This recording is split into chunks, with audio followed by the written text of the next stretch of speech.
Fire Radio.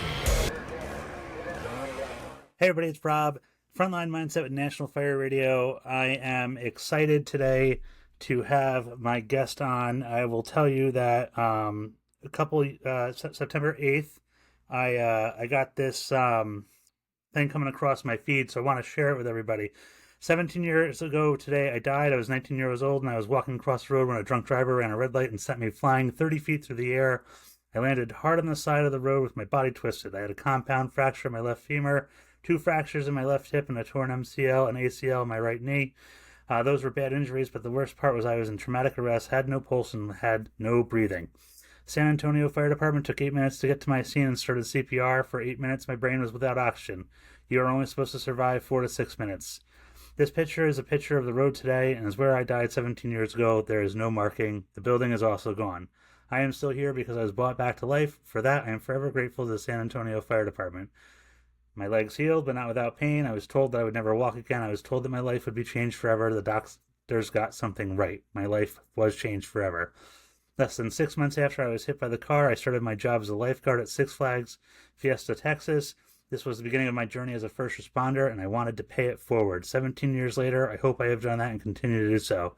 Because of this terrible event, so many things have changed for me. Because of this accident, I found my career. Because of this accident, a lot of changes happened to my body. I believe that this led to my beta cells being attacked and me being diagnosed with type 1 diabetes. Because of diabetes and firefighting, I formed a nonprofit that aims to help people daily. Without this event, I would not have the love and support from our community of friends and family that I do today. No matter what you are going through, there is always light at the end of the tunnel. Don't ever give up. There is hope for us. I can do all things through Christ who strengthens me. Philippians 4:13. Kyle Kondoff, thank you for coming on Frontline Mindset. And I got that pretty much in one take, so I'm pretty proud of that, man. Brother, how are you? I'm doing good, man. We can wrap it. That was 2 minutes of the story. There you go. You're done. So what's it like for you to hear that? Honestly, it's surreal because for 17 years, I've told this story, right? When I first told the story, I got emotional about it. And I do still get emotional. And especially on the day, there's different things that happen. But it's funny because whenever we get a rookie, we get a new firefighter, we get somebody that comes in the station, whatever, the guys are like, hey, did you hear LT died, Kyle died, whatever, they say. And I'm like, oh, yeah, that's right. I got hit by a car and cardiac arrest and all that stuff, whatever. It's normal. It's life, right? So 17 years ago, it's a long time, but I was 19 at the time. The crazy part is I'm going to celebrate big whenever I hit year 20, but in 2 years, at 19 years, that means I was 19 years old. It's 19 years later. That's only double my life at that point. So it's not that long ago. There's still a lot of life left to live, hopefully. And yeah, for me, everything has changed since that 17 years ago. But you wrapped up the story beautifully there, and I know that was my words, but it was something that really I struggled to put the post together. It was funny because if I go look back at my Facebook memories and stuff, I can see all the times that I put something about the post. And so I kind of combined everything that's happened to me in that 17 years, starting off with learning to walk again. That's a surreal experience. And I know we'll get into that, but it changed my whole mindset in a way that, talking about frontline mindset, that and I'll throw this disclaimer out there right now. There will be some people that will get frustrated because we're firefighters and we don't want to talk about EMS. We're going to talk about EMS today. It's awesome. All right. It's something for me that it changed the way that I looked at life, but also changed the way that I talk to my patients and my crew and everything else. So, oh my God, yeah, I'd have to imagine. I mean, the reality is, like you said, you were without oxygen for 8 minutes.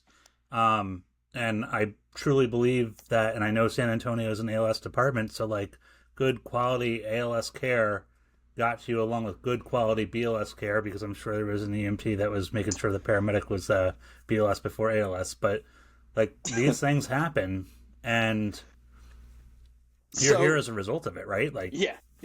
So actually, let's tell that story, right? And so first, I'll say another disclaimer: that none of this is my account, right? I don't remember because of Yeah. trauma and because of whatever God does. I don't remember 10 minutes before, and I don't remember until 2 days after waking up in the hospital. But I was airlifted. I was talking in the helicopter. I was throwing F words and everything while my grandparents were in my hospital room for the 2 days. I was doing all kinds of stuff. But I don't remember any of it. So 10 minutes before, we were coming back from, um, I'd say McDonald's, but it was actually Burger King. I always joked and said, whenever somebody told me, the first thing I said, whenever they said you were hit by a car, I said, "How's my truck?"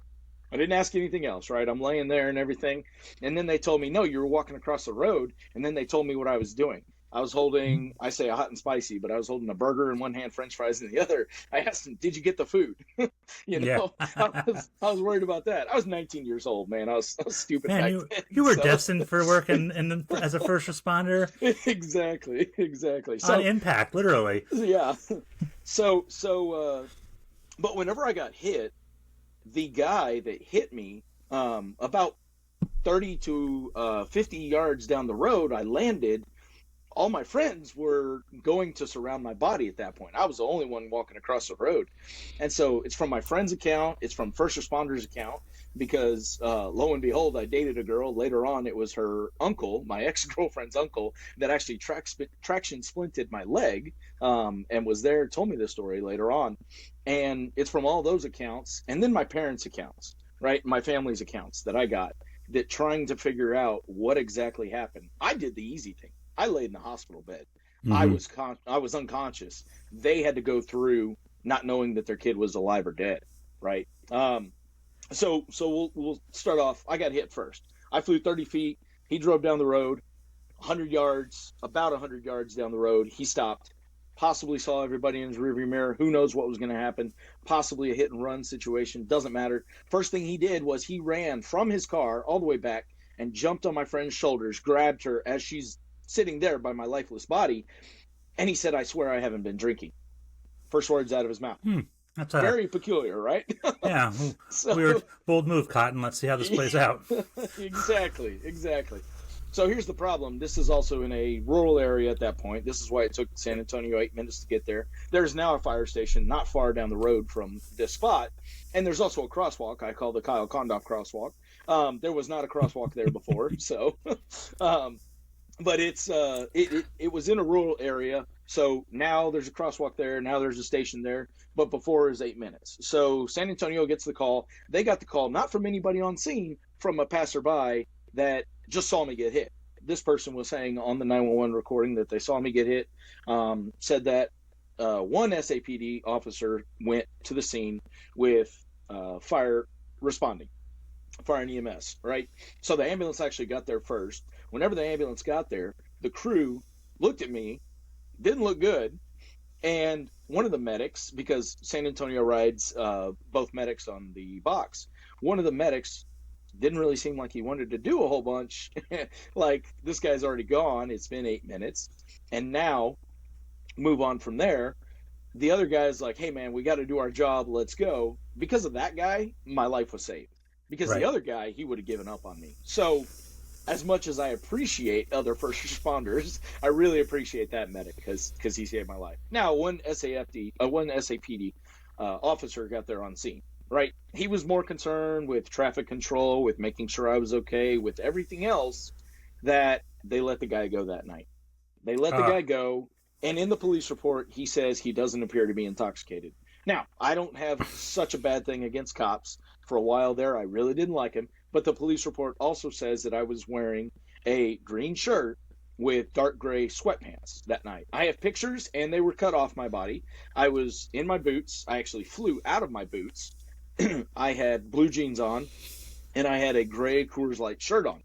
The gray Coors Light shirt on had so much blood on it that he thought it was green. The blue jeans were so soaked in blood that he thought that they were gray sweatpants. mm, So, because he put in the police report, we ended up talking to a lawyer later on, whatever, we couldn't sue the guy. So, here, this guy got to go home. Then, this is how old it was, how long ago it was, September 8th, 2007, on MySpace. He found me. MySpace, he messaged me and he said, man, you're really lucky. I'm not going to make you pay for my windshield or anything, but don't you dare talk to the cops. They know that alcohol was in your system, all this other stuff, whatever, Whoa. right? Yes, exactly. Exactly. So this That's guy's that's awesome. that's some big balls in Texas because I mean, like, you guys have a history of taking care of shit and taking out the trash, so to speak. So like, Not only ooh, that, I was laying in a hospital bed or rehab bed, whatever, to where I was not walking at the time, and I got this message on my MySpace. So he also had to search for me to try to find me. So I guess he got my name off the police report, whatever. But Kyle, so where anyway, was Tom in all this? You know, Tom was right. Tom, Tom had already unfriended me. I don't Yeah, know, man. No, but anyway, so getting back to it, right? I was yeah. hit, and whenever EMS got there, they brought me back. It was a second shock. They brought me back. Obviously, they were surprised. 8 minutes, 4 to 6 minutes, you're supposed to be dead, basically. Um, it was already at that point, and I'm a believer. I'm Catholic. I'm a believer in God. A lot of things happen in my life now that I absolutely believe in God, but it was a miracle already, right? There was things going on. This was a Friday night to a Saturday morning. It was 12:09 a.m. that I got hit. Whenever the 911 call was made, it was 12:10, so that's why I figured 12:09. So 12:09 just turned to September 8th. There was a church retreat going on at the time. There was an announcement made at my church. There was a lot of people that prayed for me during this time. The doctor said, and I'm getting a little bit of ahead of myself, but the doctor said that I would never walk again. They told my family this. Then they said that it would take me 6 months to walk, with 3 months recovering. I'm sorry, 9 months to walk again, with 3 months recovering on crutches. It would take me a full year to get back to where I could walk again. I got out of the wheelchair 3 weeks. I was off crutches in 5 weeks. And I was 19 years old. Yes, youth and everything else helped me. But at 3 months, that doctor looked at me and he said, "Get out of here. I don't want to see you again." I had already done everything in rehab that I needed to do. And that was my resilience. I owe a lot of that to the guy that first time I was in rehab with. His name was Ken. He was a chef. And he told me, he said, "Man, you're young." Again, 19 years old. I brought down that age probably by about 30 years in that rehab facility, at Yeah. least. And he told me, he said, "Do the rehab, do the work, and everything will work out in the long run." He said, "I know people and I've seen people here that haven't done the rehab and it takes them longer to heal and stuff. Do the rehab." So now I tell everybody, for the last 17 years, I've told people, hey, look, go to rehab, do whatever you have to do the rehab, make sure you do the work to put in so that your body goes back to somewhat normal of how it was, after your injury, whatever it may be that happened to you. Um, so first thing I had fixed was my leg. My parents, now, when I was airlifted, they were going to take me to a hospital here in San Antonio. They were overrun. They said, "Sorry, we can't take him." So they sent me over to the military hospital. The last place that my parents thought to call was the military hospitals. First off, I got hit at 12:09. They didn't even know I was hit. So my friends that were on scene called my buddy who was in Florida at his university, and it's what 1:30 in the morning over there, but on a Friday night, he's playing beer pong, and they called him and they said, "Hey, Kyle just got hit by a car." He said, "Ah, shut up," and he hung up on him. Yeah. so so they called him back. "Chris, I'm not joking. Kyle just got hit by an effing car. Blah blah blah." So he's now a little bit intoxicated. He hangs up on them. He calls his mom, who lives not far in San Antonio, but still about 30 minutes away. Hello? "Mom, Kyle just got hit by a car." "Where?" Hangs up on her, calls the friends back, does this back and forth, right? I got hit at 12:09. My parents' phone rings at 1:30 in the morning. So now it Ooh. takes them an hour and a half to get this. Here's the problem. My curfew is 1:30. I was 19 years old. I was planning on going to a lingerie party that night. I was going to drink. I was going to break curfew. I was already going to do dumb things. So my mom thinks it's me calling and breaking curfew. Eileen, Kyle got hit by a car, drops the phone immediately on the bed. Now my dad's awake looking at her. "Eileen, what's wrong? Eileen, what's wrong?" So he picks up the phone. "Hello, Keith, this is Donna. Kyle got hit by a car." Gets all the details and stuff. Now they go to the hospital. This is still 1:30 in the morning. At 4:30, They finally figure out that I'm at the military hospital. Now, luckily, they have their IDs. They go to the military hospital, not knowing if I'm alive or dead. Again, the entire time, I'm just laying there. I got the easy part. They got the stressed out part. And this is what year? This is 2007.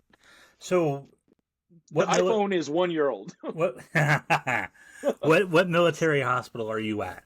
So I'm at Wilford Hall. It's no longer open here in San Antonio, but this is Lackland Air Force Base, the Air Force Base where all the Air Force recruits get trained at.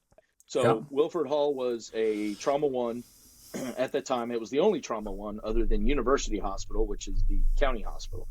Um, and so I was there. Now, I got lucky enough that that night he happened to be on call, but he was also the orthopedic surgeon for the New York Knicks, as well as some other people, but he was in the military.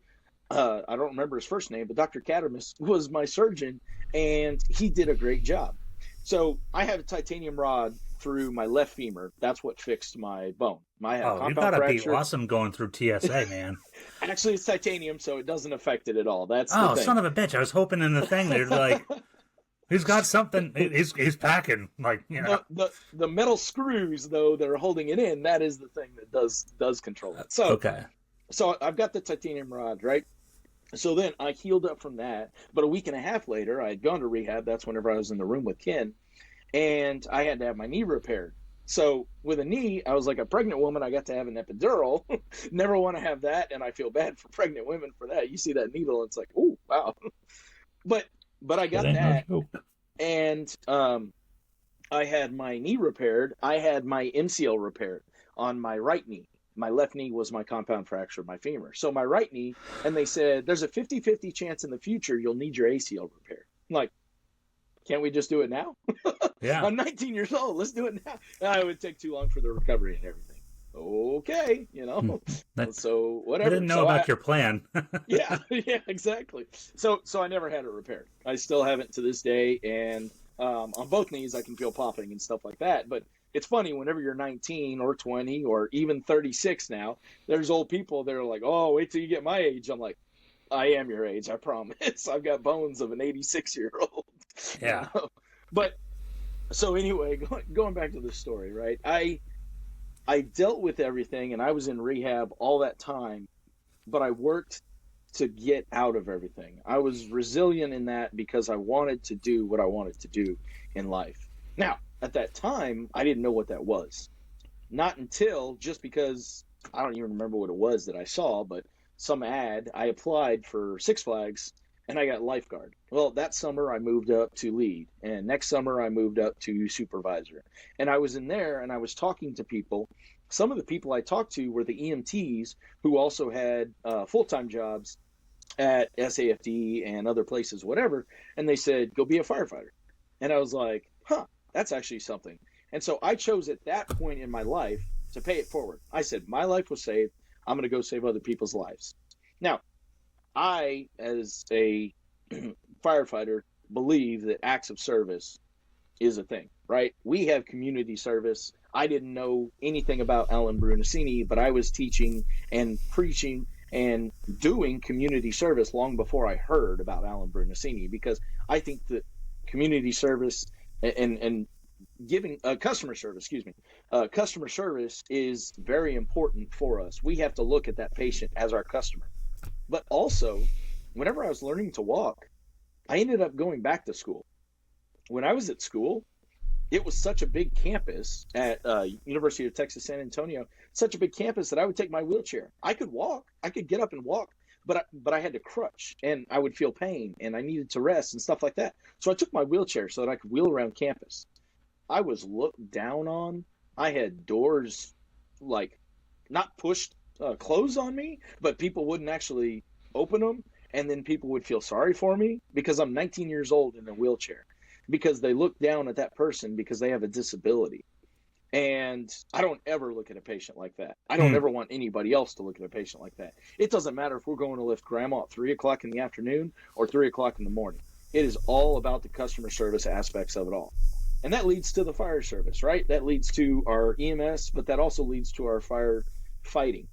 If we go into a house, and I think it was Dave Pruitt on your podcast that was talking about salvage. He's going to try to salvage everything he possibly can whenever he can, right? It doesn't have to be at the very beginning.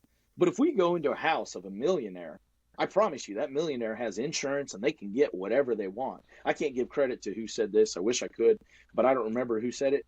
But if we go into those poor people's house, this is all they have. Grab a salvage cover and throw those clothes, throw that little bit of stuff into a pile and throw that salvage cover on top of it, because that's all they have. That is Yeah. all they have. So save whatever you possibly can. But it's about that customer service aspect of it all. So again, that leads into everything. But I progressed in my in my career, from lifeguard into the fire academy, into EMT, because in Texas you have to be a firefighter and an EMT to get Texas Commission on Fire Protection certified, which gets you a job somewhere. And so I started volunteering. My first department, Variable Verde Volunteer Fire Department, I worked there for 8 years. I started off as a volunteer and worked there for a long time as a volunteer. And whenever I was there, I had a great time. I enjoyed being there. It was a family. It was a community aspect of it all. It was the brotherhood, right? And we all had fun together. And then I was like, I want to do this as a career. Now, I don't know, and you said it in the post, if my beta cells were attacked because I got hit by a car or because of something else going on in life. But I was diagnosed with type 1 diabetes. At that point, that was one of the only times in my life that I have doubted myself and not been resilient in that aspect. It wasn't until I talked to my battalion chief and he said, Kyle, we know you can take care of your blood sugar. We know you can do your stuff, whatever. He's like, apply. You can do this. I didn't think that I could be a firefighter with type 1 diabetes. I knew that FDNY didn't allow it, and I had seen from a couple other people that there were some bad examples of some type 1 diabetic first responders. Now I can tell you, also being the founder, well, the co-founder, my wife definitely helped, of T1D Fire, that I have communicated with over 100 type 1 diabetic first responders.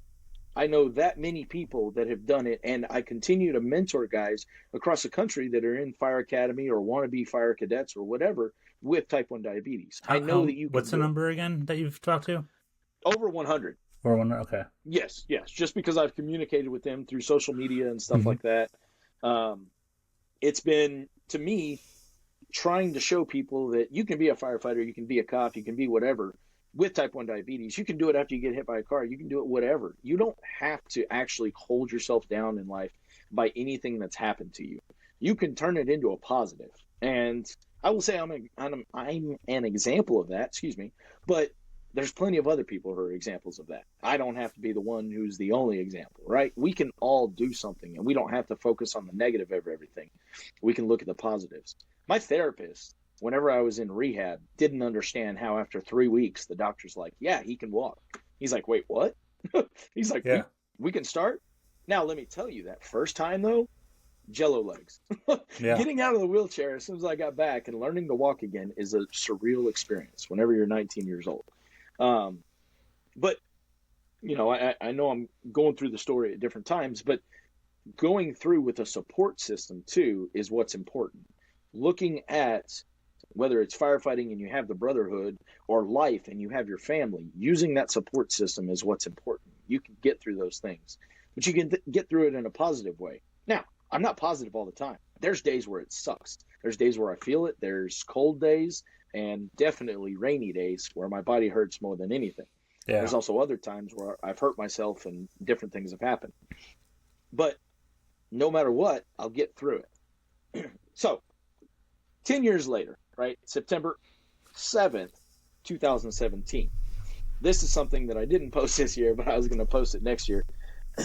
There's a guy, and I won't name names, but there's a guy who's teaching us pump ops at my volunteer department. I am basically 10 years to the day of the accident. He is pumping and he's practicing. I am at the first time holding a fog nozzle, but we're only doing a 50-foot section. So I'm holding the fog nozzle and he's pressuring up the pump. The guys on the front are holding a smooth bore, but it was a captain and a rookie. So he was backing him up. So he had the nozzle, whatever. So I'm holding the nozzle. They're holding the smooth bore. And for some reason, this guy's showing everybody how to pressure it up to like 150 psi. Ooh. Exactly. So then we switch positions. Now I'm on the smoothbore. So I've got the smoothbore, and I didn't realize this. But the other guy is up there training with him. The guy that trained is the one who told me. He's like, just notching it up just a little bit. He's like, no, no, no, go ahead, slam it. As he slams it, by the way, we're training. I'm not in any kind of stance, anything like that. I'm just holding it, chilling, right? Picks me up, lifts me off the ground, turns me around, twists my leg. I break my leg, ankle, and foot in 7 places. And I Ooh. have to recover for over a year because at 6 months, they decided to take all the metal out that they put in my body. At that point, I didn't know if I could be a career firefighter. I was a volunteer only up until that point, but I did not know if I could be a career firefighter. So I went into the oil field. I did confined space rope rescue on an oil rig off the coast of Louisiana. Um, I was doing stuff that uh, Mark Wahlberg did in the movie. Now I can't think of the rig for some reason, but we almost died out there several times for multiple reasons. That was a scary job for multiple times. But Is it if you don't mind me asking, just yeah, because is it worth it? I mean, from the aspect of like, are you compensated well for almost dying, or is it like, you know? the production guys were getting a whole lot more money than we were getting. Now, Right. I'll say this because I mean it's not the same amount these days, but it was $25 an hour, right? And you get 12 hours minimum, but you're doing 2 weeks on, 2 weeks off. So I was almost getting the same amount that I'm getting as a firefighter doing 48.96, working 10 days of the month. Is it that much beneficial to be gone for 2 weeks at a time? The longest I was ever gone was 5 weeks. And I did that twice because after the oil rig, I did the South Texas oil fields firefighting. But whenever I did that 5 weeks, sometimes I'd drive all the way home. I'd be home for 24 hours. Some guy quit, so they'd call me and I'd have to go back on the rig. Oh, The okay. rig, the helipad is 700 and something miles away from my house. So it would take me all day to travel. So I would really only have 24 hours home. So anyway, but it was fun, right? I got experience. We had one rescue in a year and a half doing that, but I learned a whole lot. And I mean, I'm a rope dope. I will admit that. I just don't get to use it on my job that much. But doing that still shows the progression of everything in my life because I started off as a lifeguard and then worked to a volunteer position and then worked in those different fields and everything. And I tell people again, whether it was an accident, whether it's type 1, whether it's whatever happened in your life, you don't let anybody hold you back from anything because I can do that. I never thought that I'd be on an oil rig. I never thought that I'd be doing this. I never thought that I'd be on a podcast with Rob from National Fire Radio, right? There's a lot of things in life that Yeah. I don't think. But also at the same time, this gets into a different part of customer service. I go to conferences, and last year I went to a conference and my wife went with me, and we're sitting at the dinner table with the chief of safety of FDNY, Frank Lee, right? And I'm like, oh my God, it's Frank Lee over there. I'm telling my wife, like, it's Frank Lee. Now, Chief Lee and I talk regularly. We've seen each other at conferences and stuff. We communicate and everything. But at the time, it's like, dude, I'm sitting with the chief of safety of FDNY. And she's in the conference with his wife, and his wife is like, I don't get why people think it. It's just Frank, you know? And that's what Candace, my wife, says. Like, Yeah. it's just Kyle, it's just whatever. But you know who sees that?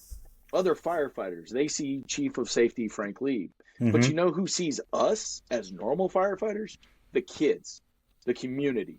They see us as those heroes. They see us, we don't call ourselves heroes, we work with heroes, right?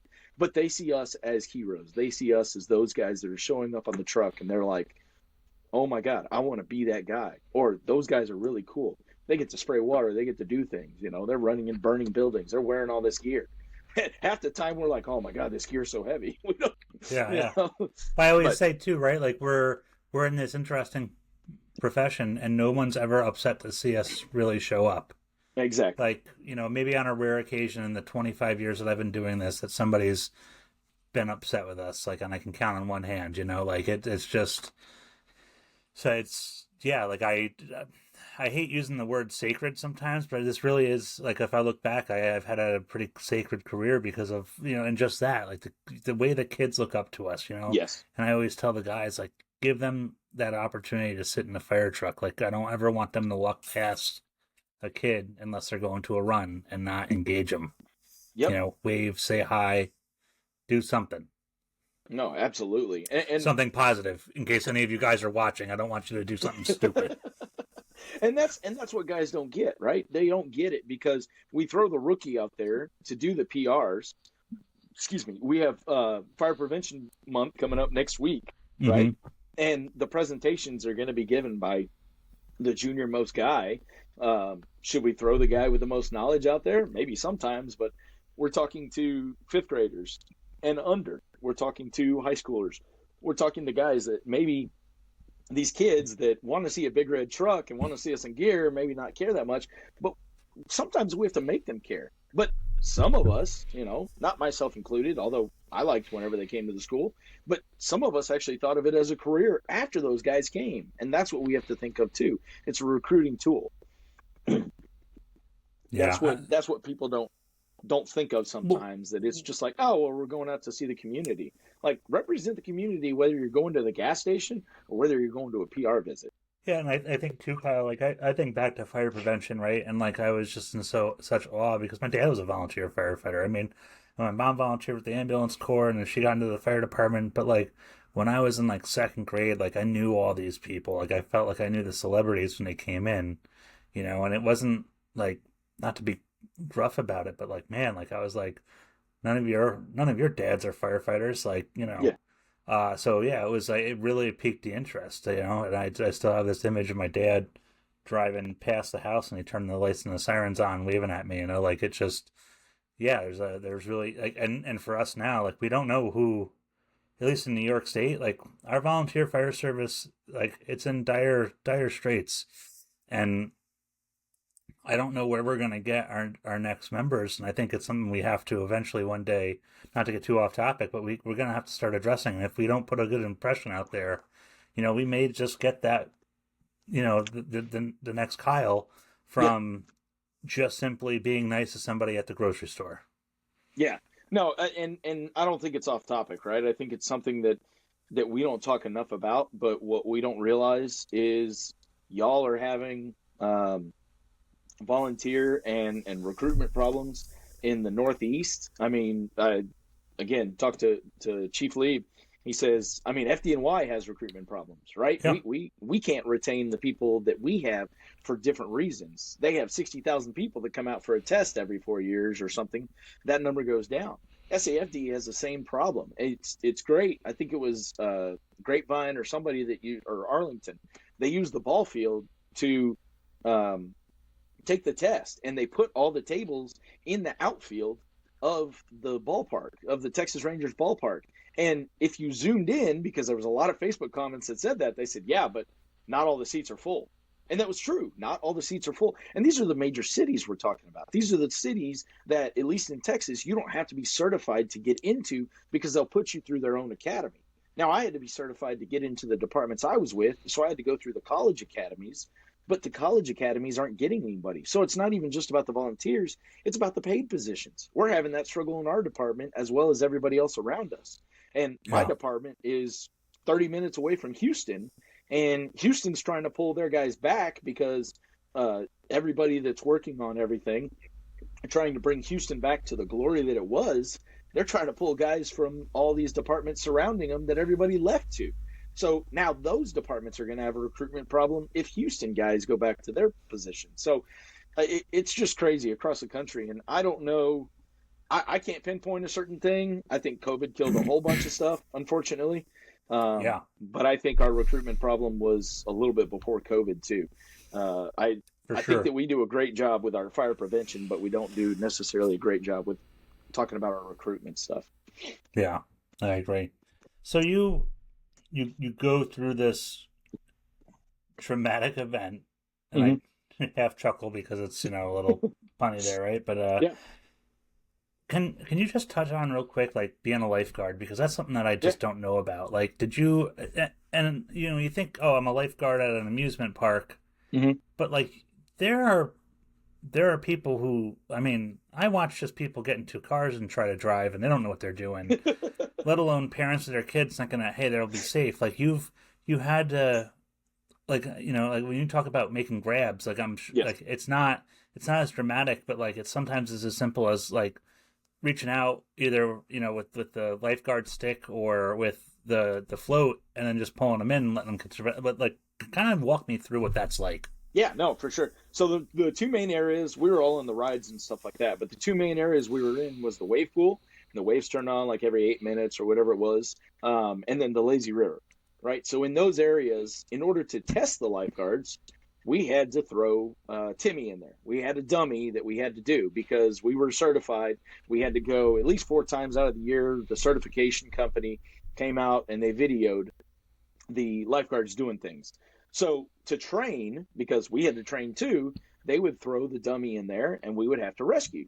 There was one time where they passed me and they came up to me, and I think I was a lead, maybe a supervisor, and they were like, "You missed the dummy." And the certifying agency wasn't there, it was just the practice, but the other supervisor doing it, and my heart sank, man. I was like, holy crap, what if that was a kid? And I will Yeah. say this, right? I take myself seriously. I go balls to the wall, say it, right? I go crazy with everything. I make sure that everything is done the best that I possibly can.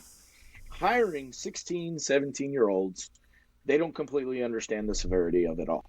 Hmm. I'd love to say that they do, but they don't, right? And whenever I was a supervisor, they thought that I was strict on a lot of things, but it's like you have to scan the water, you have to do things, you have to make sure that you're watching these kids.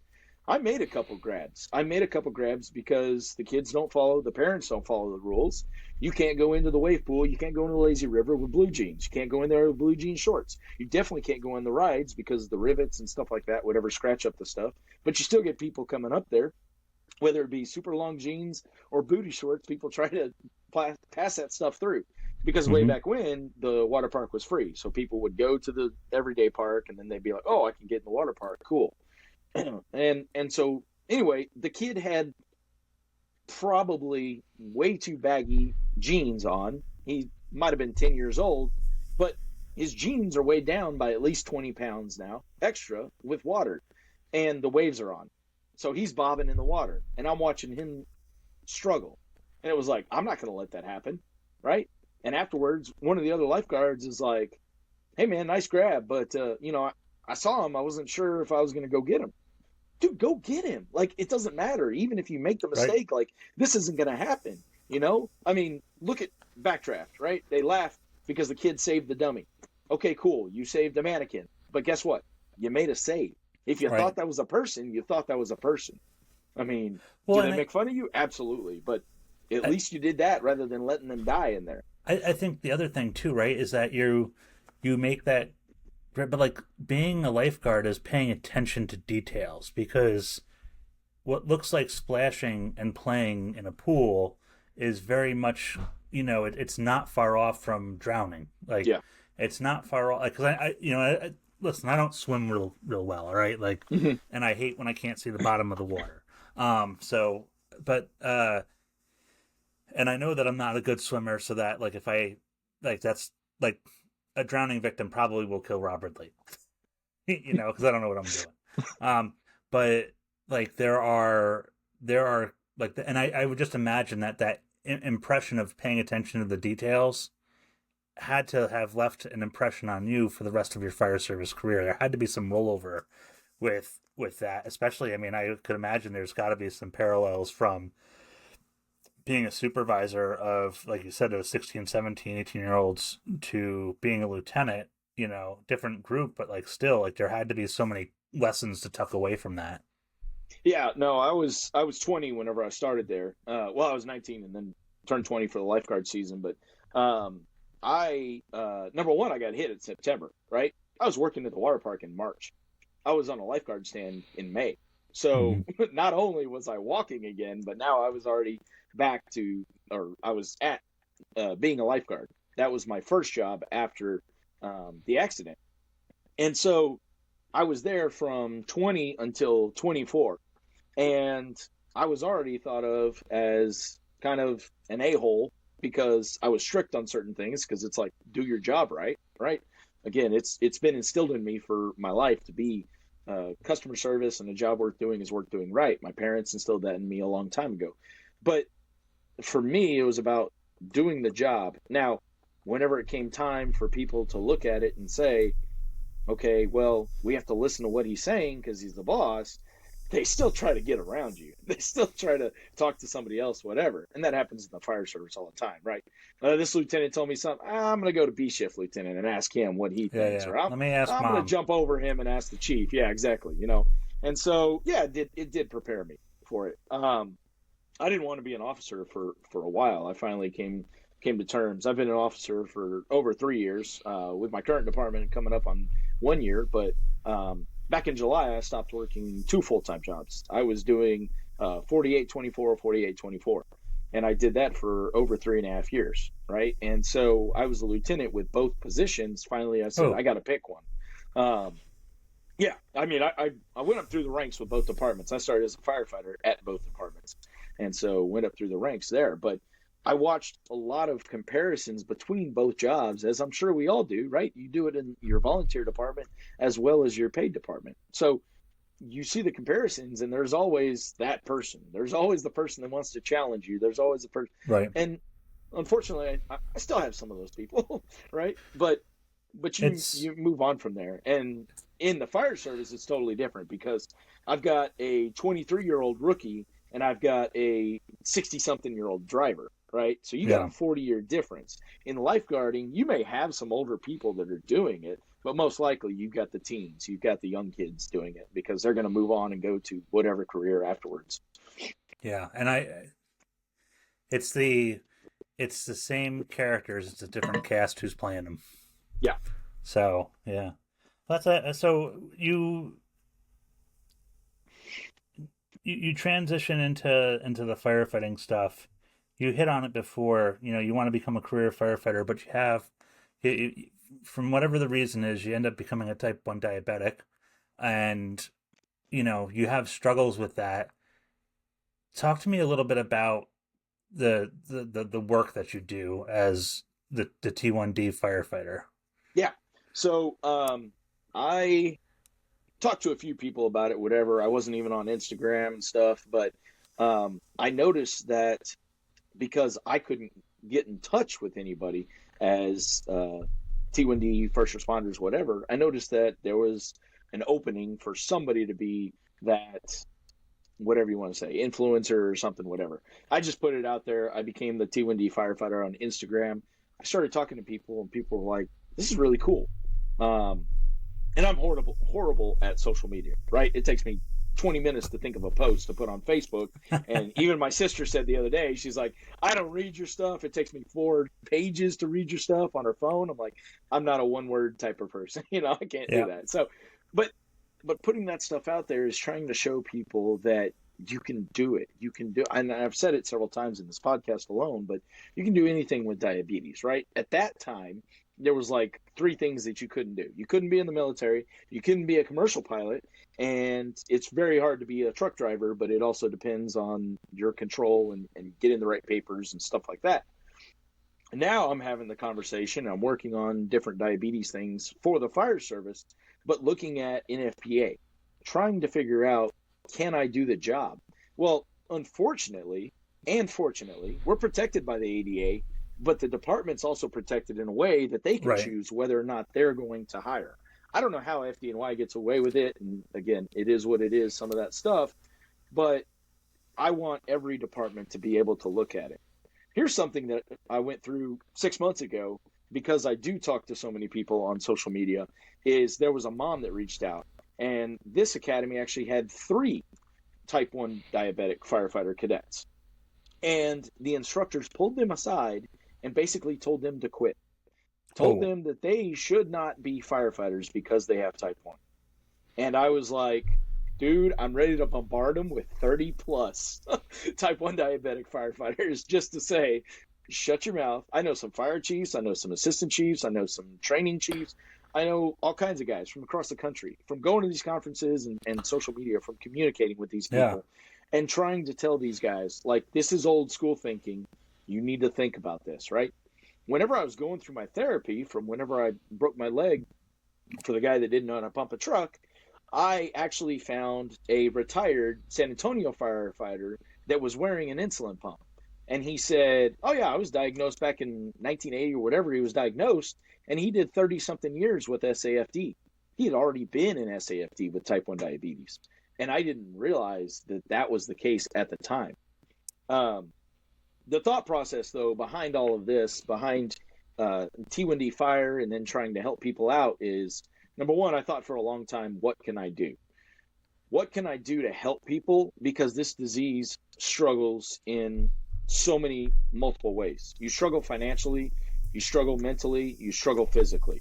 The reason why it took me a year to recover, what I think at least, why it took me a year to recover is because diabetics recover from injuries and bleeding and everything else a whole lot slower, right? Because the blood can't Yeah. flow properly to the different areas. So that caused me to heal slower. So helping people understand some of this stuff is where I started to figure out my niche.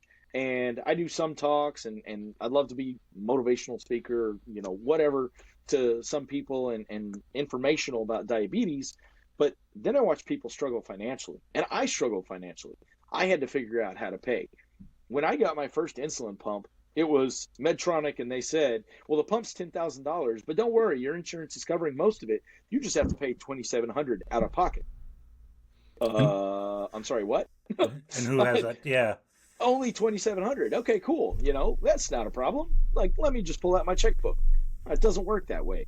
And so, watching people struggle with this stuff, I said, how can I make it to where people can afford this stuff? And T1D Fire is still fairly new. I'm still working on the website and stuff like that, but I've helped people out through multiple ways, right? There's a illegal, if you want to say, I guess DEA would say, but there's a network of people that have plenty of supplies that try to support everybody else.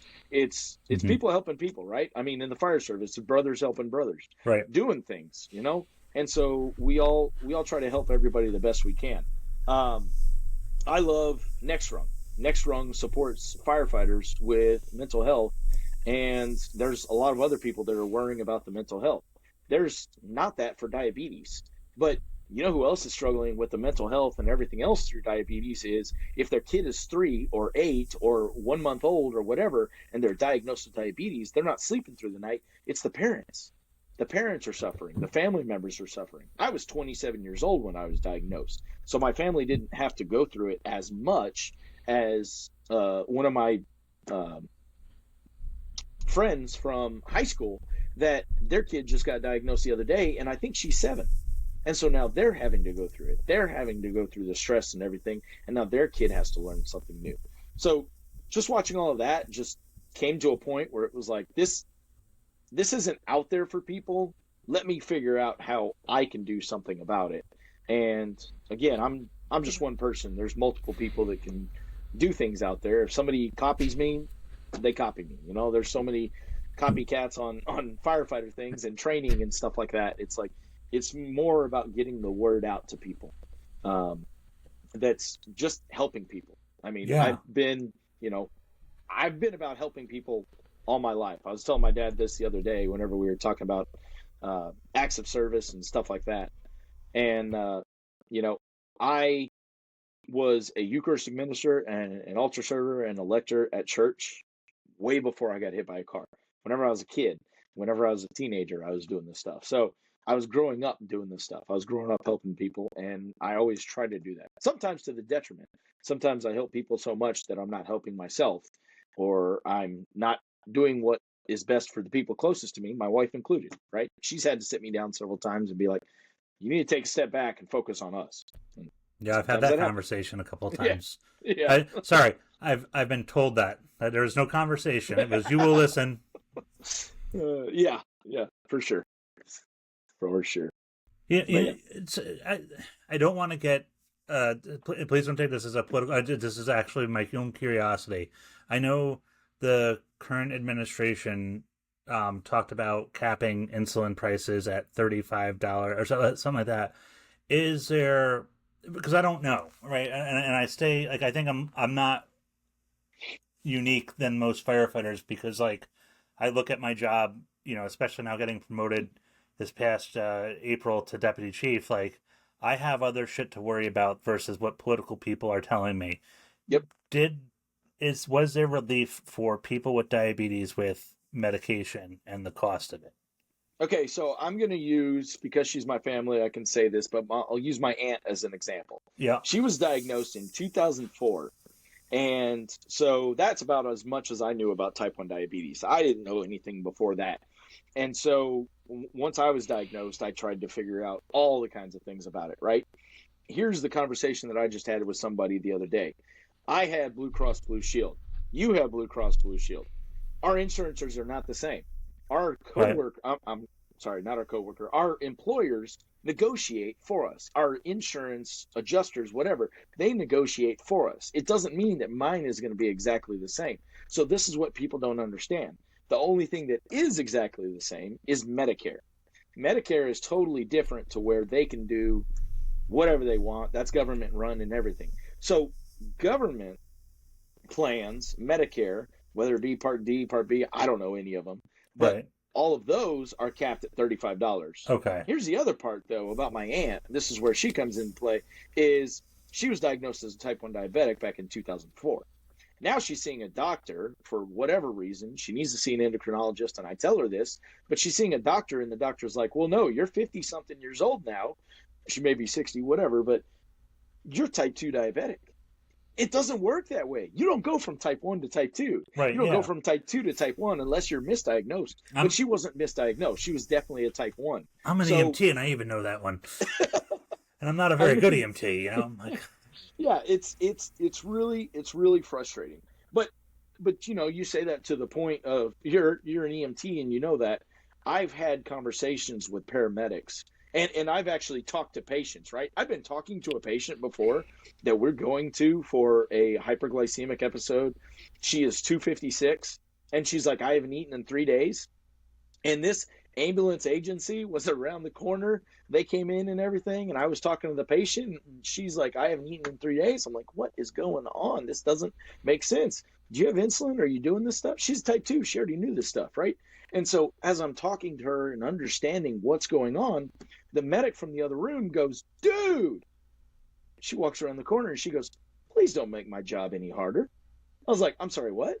She said that because she just thought this is an everyday call. This is, and it really is. Type 2 diabetes is prevalent in Barrett yeah. County, unfortunately, right? It's an everyday call. They're going to take her to the hospital. The hospital can deal with it. They can figure out what's wrong with her, whatever. So at that point, and we'd had problems with this medic before, at that point, I shut my mouth. At that point, I shut my mouth. We got her on the stretcher, got her over to the door, and then a roommate goes, oh, but she did have a regular Coke about 30 minutes ago. And I was like, okay. The medic didn't hear that part. I didn't offer up that advice. Right. I Right. was like, you have fun with that. Figure that one out on your own, right? She's going to come down. She'll be just fine.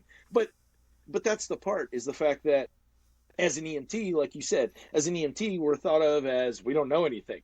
There's been calls where I've been on and I've been asking patients questions, and the paramedic's like, excuse me, let me do my job. And my partner looks over at them and they're like, he's a type 1 diabetic. And the medic just goes, oh, like, Yeah. obviously he knows more than me. But again, it's about the customer service. We're doing what's best for the customer there on the scene, whether it be a fire, whether it be an EMS call, whether it be a lift assist, whether it be 3 o'clock in the morning, whether it be 3 p.m. It really doesn't matter.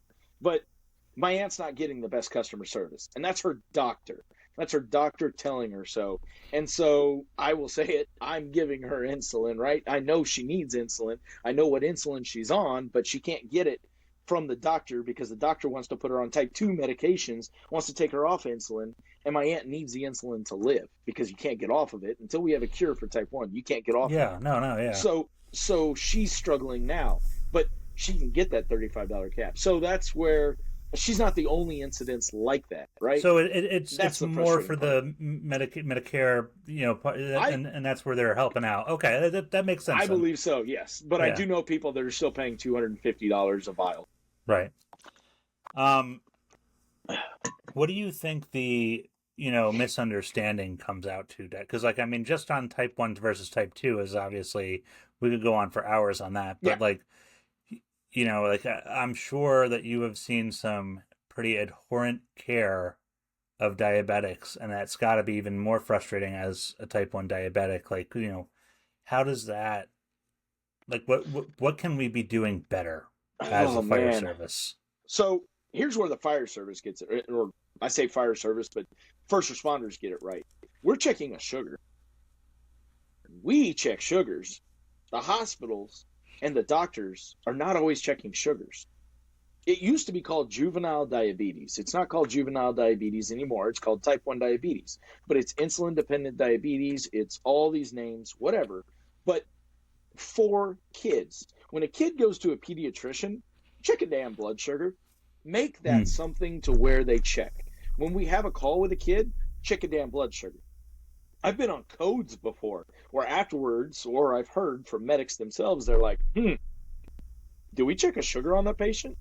They were dead because of something else, right? Because we had a nursing home that had two wings of ventilation patients. And so they were dead because of that reason, not because they Right. had sugar problems. But we probably should have checked the sugar on them. So that needs to be after we get a BP, after we get a pulse, we need to get a blood sugar. So the doctors don't get a blood sugar. Now, coming back to the fire service, an old fire chief buddy of mine, his daughter's now type 1. I basically diagnosed her through Facebook. Why? Because the mom is like, oh, the kid's got hand, foot, and mouth disease. In November. November, she's got hand, foot, and mouth disease. She's sick. Okay, whatever. In March, she posts kind of the same thing. And she said, we don't know what's going on. And I put on there, check a sugar. Other people are commenting, yes, check a sugar, do all this kind of stuff, whatever. They went to the doctor. The doctor and the nurse both are like, it's not going to be blood sugar related, whatever, you know. Okay, fine, we'll check a sugar. I said, take the 50-cent test strip, $1, whatever, charge the insurance $5, check the damn blood sugar, right? So they checked the sugar. It read high on the meter, or it said 673, whatever it said. It doesn't matter, Right. right? I Not mean, normal. all the meters are completely different. They sent that girl to the ICU right then and there. The nurse even checked it 3 times because she didn't want to look like an idiot, saying it's not blood sugar, whatever. Yes, we're going to do it. And sure enough, she has type 1 diabetes because they're not worried about it. It's like that's just one instance, right? Like Right. you're not worried about cancer and everything. We're trying to get better as first responders about everybody getting life scans and things like that, but it's not that much of a priority. Hopefully, there's more people pushing out this stuff that we are concerned about it. But you need to be concerned with all these things. And again, we won't get into all the informational stuff about it, but type 1 and type 2 are closely related in a lot of ways. What we eat is closely related to everything in a lot of ways. All this stuff is closely related. And I'm not saying you're either getting diabetes or cancer, but there's a lot of things that we've changed since the 1950s, and it hasn't done us any favors, especially Americans. Right. Kyle, one thing that I thought of this question. So I'm working my shift, right? I get assigned a new member, or I get somebody transferred into the group. They're a type 1 or a type 2 diabetic. What are some of the things that I can do, either as a boss or as a senior firefighter or just a member of the shift, to like open up the dialogue, have the conversation with them, and things that I need to know about? Because I feel like there's, like, I mean, I make mistakes all the time, so I feel like I would definitely make a mistake on that one. But what should we be kind of talking about and doing that we might not do if we didn't have somebody who was type 1 diabetic working with us? So first off, I'm going to say this for the people that are listening that aren't firefighters, because I mean I'm going to post this, and I'm sure other people listen to this. But firefighters have a sick humor, right? We have very dark humor, Yeah. so we're going to talk to everybody in a lot of different ways. Man, guys make diabetes jokes to me all the time. I've had tons of them throughout my career, and it happens. But it doesn't need to happen right away. Obviously, whenever you have a new guy, you got to figure him out and stuff like that. But they may not even say anything, right? Right now, you can't even tell where my insulin pump is because it's on my back. People are like, oh, well, I'll know to check a sugar. I'll know to do this. I mean, the general public is like, do first responders look for diabetes medical alert bracelets? I'm like, it's not a good thing. We need to get better about that because it's not just diabetes. We need to look for Hopefully they have an autistic awareness bracelet. Hopefully they have some kind of bracelet Right. that we know all these kinds of things. But for the first responder themselves, it's about a conversation. Like you said, open the dialogue. Hopefully they've opened that dialogue, because too many times on these diabetes groups, I've seen people say, "Oh, don't tell your employer, don't do this, don't do that." What if you go down, man? The first thing we do is not check a sugar. The first thing we do is check a pulse, see if you're breathing, and we're going to pump chest. Do you want to have your chest pumped if all you need is some glucose? No, you don't, right? If that's all you need to come back around, but people don't realize that. That's the general public not realizing the first responder world, and the first responder world not realizing the general public. But for firefighters, I have a go bag. I mean, this is my go bag. I carry it around everywhere. But I also have glucose tabs in my bunker gear pocket. I can't really, not with the toxic gases and everything, pop my regulator off and toss a glucose tab into my mouth if we're in a fire. I'm going to try to get out. But you need to know those things. As a firefighter with type 1, you need to know how to take care of yourself as well. You need to know that there are plenty of continuous glucose monitors out there. You need to know what your insulin is going to do. You need to know what you're eating. You need to know how to cover and all these kinds of things. I've talked to firefighters that are like, man, I don't, whenever I'm on shift and they're with a department that's 24 or 48, whenever I'm on shift, I don't let my blood sugar get below 200. Dude, you are doing so much damage to your body, and now you're doing Hmm. it every 3 days.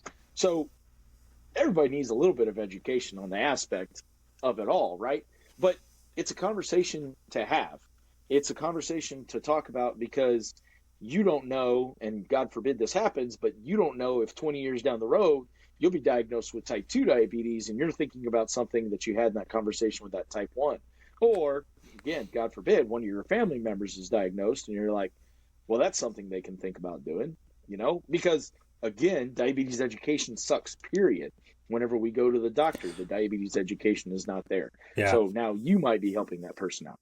Kyle, is it important for you as a, like working alongside of a brother firefighter, a sister firefighter, a diabetic, to um, obviously communicate, but be able to have that, like, just even the simple, like, hey, Kyle, are you doing all right? Like, is your sugar okay? Is that like rude or offensive? Because like if you're acting, or like, I mean, everybody's a little bit different, but like I feel like sometimes it's one of those things where maybe someone's worried about offending somebody, but like Yeah, should if we think something's wrong, should we be direct? I think that you should. Now, there are certain people that will say no, and there are certain people that will be offended. But in the end, we have a disease that's trying to kill us every day, right? We need the insulin to live. And then if we have too much insulin, then we could die. And obviously, we go hypoglycemic and stuff like that. But we have that problem. We have to worry about that. And exercise is going to affect me completely differently, whether I'm doing cardio or strength or anything else, as much as a stressful situation. Going out on a wildland fire, which hopefully we don't have any, but we've been having them lately. The other day, I was away from my go bag, and I'm like, shoot, I hope we're not out here for a long time. We were out there for an hour. Luckily, my blood sugar stayed steady. But if I start acting funny, or I fall out or whatever else, and I've had this conversation with my old captain too, he's like, if I know a mayday is happening, I'm thinking of it differently than if it's Mm-hmm. Kyle or if it's Sam, because Sam's calling for a mayday because he's out of air or he's tangled or whatever else. Kyle might be calling for a mayday, or somebody's calling for a mayday because of Kyle, because of a blood sugar issue. I have to worry about that kind of thing going on. So there's different aspect of it. And again, I mean, I get that for that person, but it's open dialogue. It's something that Right. they have to be comfortable saying. You, as the officer, may want to approach that person privately, obviously not, there. Now, here's what I will say, and this is somebody coming from a low carb world. I've eaten low carb most of my time as a diabetic, but you don't want to tell that person, hey, you shouldn't eat that just because they're eating chocolate Right. cake or something like that. No, we should never say that to a diabetic in general, but there's always a meme going around. November is National Diabetes Awareness Month. It's like, what can diabetics not eat? Poison and cookies with poison. Right. It's like that's Yeah. the only thing we can't eat. So Now, before we began, you talked about like one of the things with diabetes is also affecting another major area in your life, and you kind of wanted to, we broached it, and I guess in the pre-interview kind of thing, like you want to go and dip into that because it's something that you are putting out there because there's not a lot of information about it, and it takes a lot of courage to do this, and I'm thankful that you're willing to talk about it. Why don't you take the ball and run with it for a second here?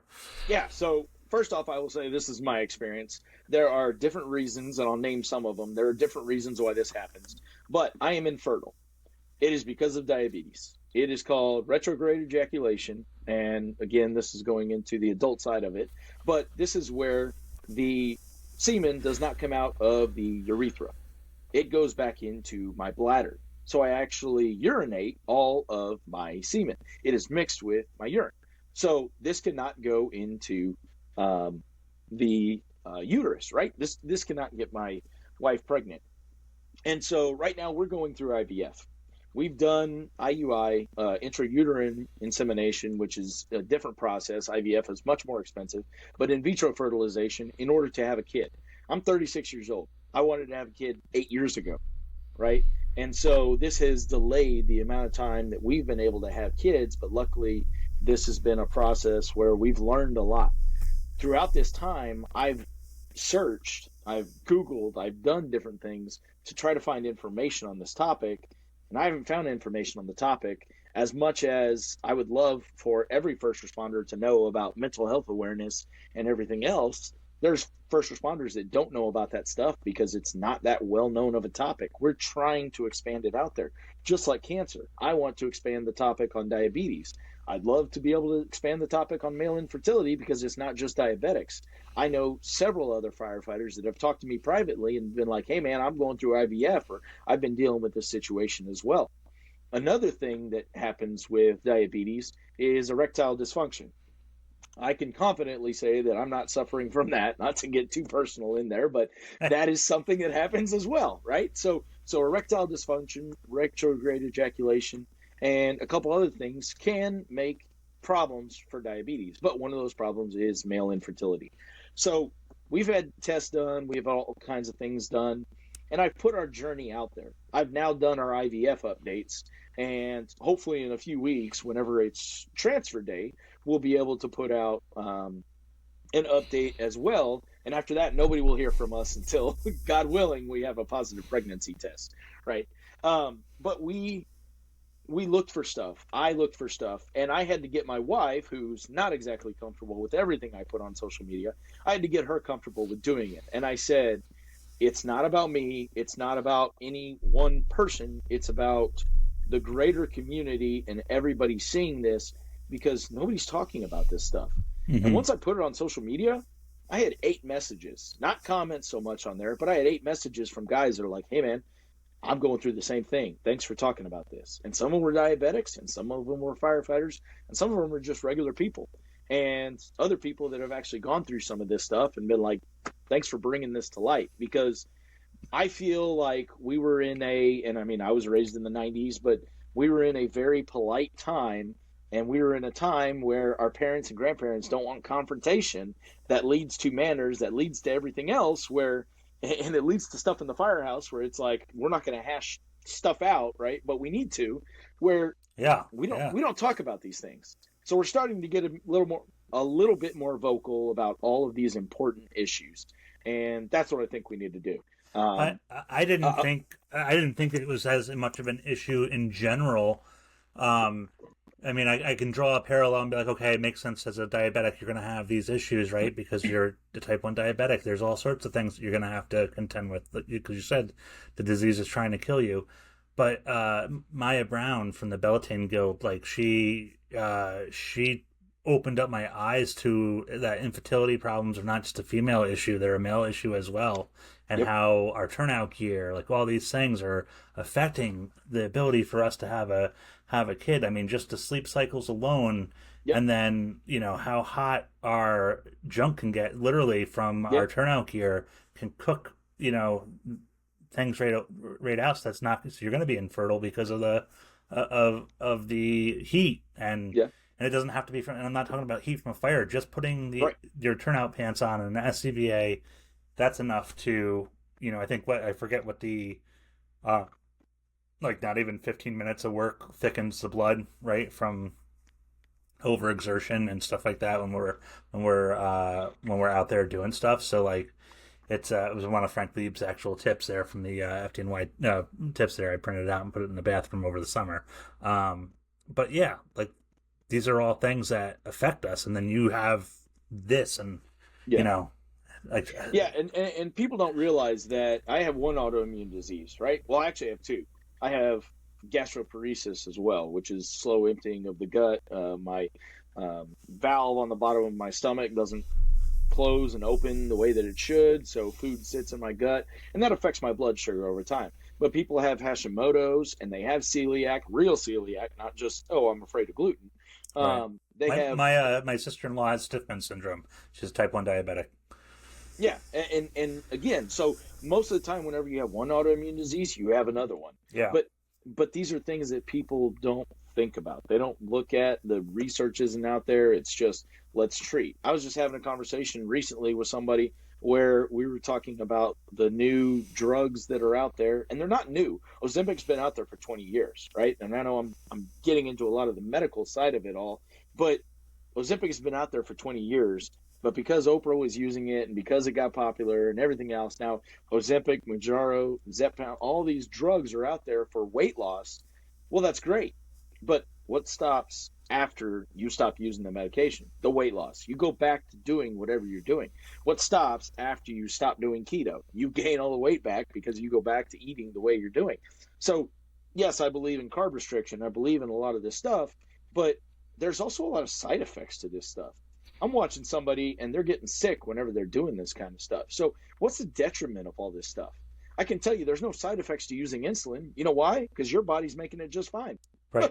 I'm using a man-made insulin. You're using the insulin that you're man-made, right? Yeah. So I mean, mine is chemically made, and so it used to be pork and cow insulin, and now they're synthetic insulins, and everything is improved.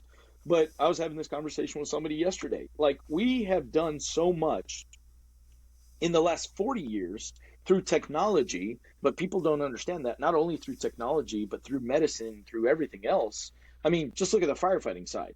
What first tick did you use? You had a thermal imaging camera that you carried in a suitcase. Yeah. The Now you got a bullard. seek. Giant. Yeah. Now you got a seek that's right on your shoulder. You know, technology has gotten so much better, and we've learned so much through the success and failures of other people, and that's really what I've done. You know, I've tried to do, at least.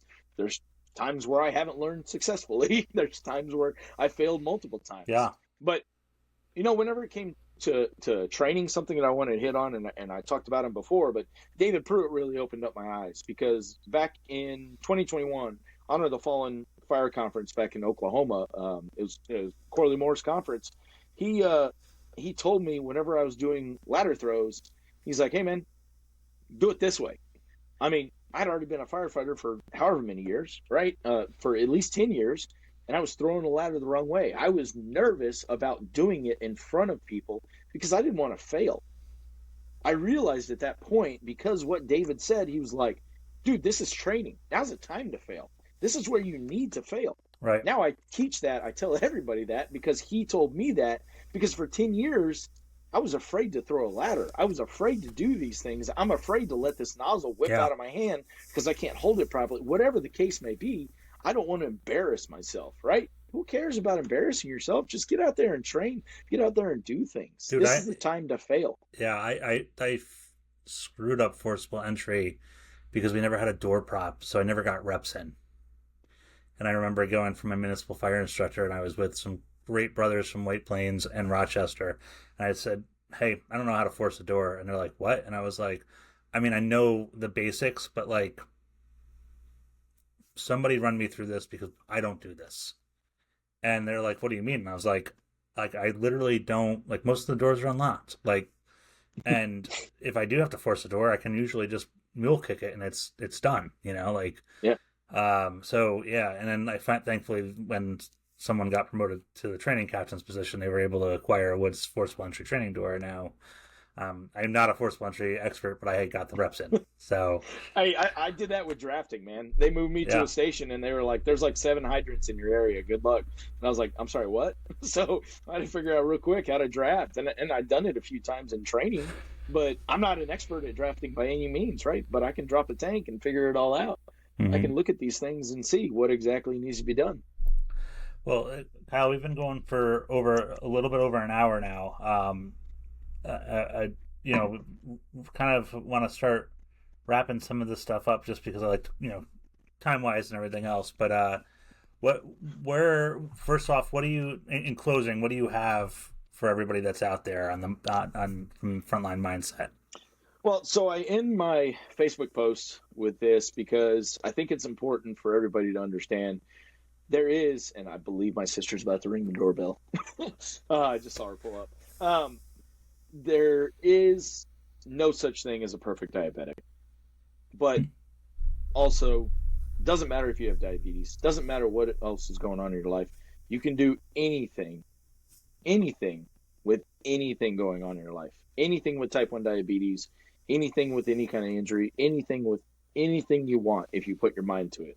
Just don't be negative about it. Don't pay attention. I promise you, if we get everybody out there, and this is not going to be political by any means, but if we actually polled the country correctly, we would see that the majority of people don't care about the negative issues in the election. They care about different issues, right? And when I say that as we're coming up to a presidential election, if somebody's listening to this 5 years down the road, there's another one. It's going to be the same topics. Yeah. We're going through the same thing over and over and over again. But if we were to quiz the fire service on whether you call it, because I've argued with my guys, VES or VEIS, does it really matter in the end? Right. No, it doesn't matter. It's just us having a conversation. There's people above us. As long as you get in there and do the job, that's what matters. But I'll leave that with the very last thing. My dad and my grandpa and my family really has taught me, but a job worth doing is worth doing right. Just do it to your best of your ability. Amen. Amen. Well, Kyle, where can people find you? Yeah, so I am, the underscore T1D underscore firefighter on Instagram. K Kondoff at T1Dfire.org. I will have the website hopefully up in the next, before 2025. We'll see what happens. And then I'm Kyle Kondoff on Facebook. So, Kyle, is there any events that are coming up that you need to plug? I'm just attending conferences. I'm not doing anything. So, all right, man. Well, brother, thank you for being here on Frontline Mindset. This is Rob with Frontline Mindset National Fire Radio. Kyle Kondoff, I appreciate you coming on and talking about all of these things today, man. Brother, this has been enlightening. I've got a page full of notes, which is always a good thing. So we will see you guys out there. Kyle, hang out for just a minute once we get the show ended here. Everybody stay tuned for the next episode. We'll see you out there. Be safe.